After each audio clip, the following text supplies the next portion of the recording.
आजादी तो है कम से कम। क्या बात कर रहे हो? हाँ, इसे आजादी कहते हैं। ए, बातें कम करो, पूरा काम 2 घंटे में खत्म करना है, जल्दी करो। Big big. तुम्हारे लिए 14वां संविधान सुधार तो है। संशोधन सिर्फ कागजों पर है। तुम तो हिंदुस्तानी होते हुए भी कोलंबिया यूनिवर्सिटी में पढ़ सकते हो, लेकिन मैं अमेरिकन होते हुए भी वहां नहीं पढ़ सकता, चाहे मुझ में कितना भी हुनर, कितनी भी काबिलियत क्यों ना हो। देखो, ये संविधान सिर्फ कागजों पर ही अच्छा लगता है। असलियत में काला आदमी काला होता है और गोरा गोरा, और दोनों कभी एक नहीं हो सकते। तो तुम रडियार्ड किपलिंग पढ़ते हो? क्या किताबें सिर्फ तुम ही पढ़ते हो? अरे काले निगरो, मैं तुम्हें सबक सिखाऊंगा। मैंने कुछ नहीं किया। अगर तुमने किसी गोरी औरत की तरफ आंख उठाकर भी देखा तो मैं तुम्हें मार डालूंगा। मारो, उस लड़की को मैंने नहीं छेड़ा। झूठे बककार, मैं तुम्हारी आंखें फोड़ डालूंगा। तुम समझते क्या हो अपने आप को? काले निकम्मे, चल भाग यहाँ से, निकल यहाँ से, दफा हो जा, चल भाग।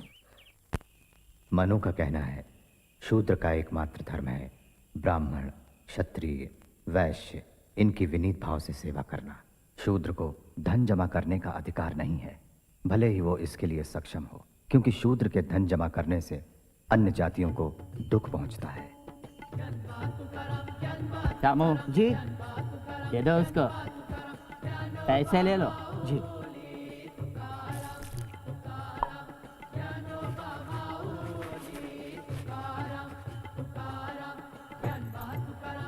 शूद्र को ऊंची जाति के लोगों से बात नहीं करनी चाहिए और पास से गुजरते हुए उन्हें जोर से आवाज करनी चाहिए, ताकि जो भी सुने वो रास्ते से हट जाए, क्योंकि शूद्र का दर्शन, उसकी आवाज, उसका स्पर्श उच्च जाति वालों को अपवित्र करता है।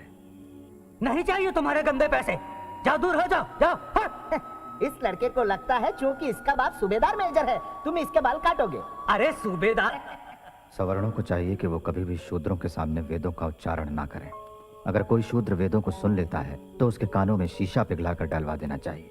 अगर वे वेद का उच्चारण करते हैं तो उनकी जिह्वा काट देनी चाहिए। विवाह,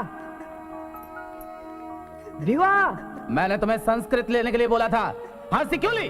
सर ने कहा कोई सच्चा ब्राह्मण मुझे संस्कृत पढ़ाकर वेद भाषा अपवित्र नहीं करेगा। लेकिन मैंने तुम्हें कहा था ना सीधे प्रिंसिपल के पास जाना। गया था,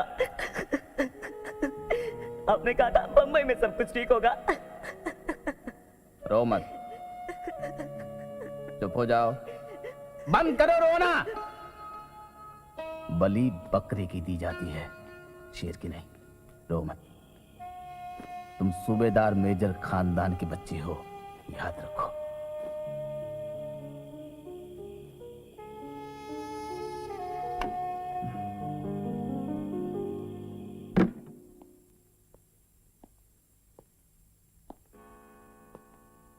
अपना पेपर पढ़ने से पहले मैं धन्यवाद कर में जाति प्रथा, आम हिंदू और यहां तक कि आम अमेरिकन भी हिंदुस्तान के गांवों की बात करते हुए गदगद हो जाते हैं। बहुत से लोग इस आदर्शवादी दृष्टिकोण को स्वीकार कर लेते हैं, इसलिए हिंदुस्तान के गांवों की असली तस्वीर पेश करना बेहतर होगा। सच तो यह है कि हिंदुस्तान के ग्रामीण समाज की कोई एक इकाई नहीं होती। इसके 2 बड़े बड़े हिस्से हैं, एक सवर्ण और दूसरे अछूत। सवर्ण जो हैं वो शासन करते हैं और मालिक हैं, जबकि अछूत उनकी खानदानी गुलाम प्रजा है। और ये सब जन्म के साथ ही तय हो जाता है, बचने का कोई रास्ता नहीं। ये बताइए, क्या गैर हिंदुओं में भी अलग अलग जातियां होती हैं? होती हैं। हिंदुओं ने यह जहर दूसरों तक भी फैला दिया है। जाति प्रथा हिंदुस्तानी समाज के रग रग में फैली हुई है। तुम किस जाति के हो? महार। अब मैं इसके आगे पढ़ना शुरू करता हूं। फ्रॉम नावल भाटेना एंड फ्रेंड्स, अम्बेडकर की कामयाबी के नाम, कामयाबी के नाम, MA, PhD, और सिर्फ 3 साल में। और हम गधे लोग अभी तक लड़ रहे हैं BA से। प्रोफेसर सेलिगमैन आ रहे हैं। हाँ।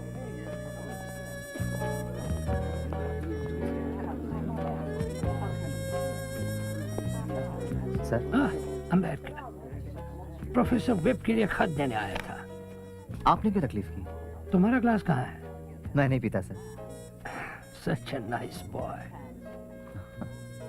तुम्हारी थीसिस पूरी हो जाए तो मुझे जरूर बताना। प्रस्तावना मैं लिख रहा हूँ, ये मत भूलना। नहीं तो किसी लंदन वाले को पकड़ लोगे।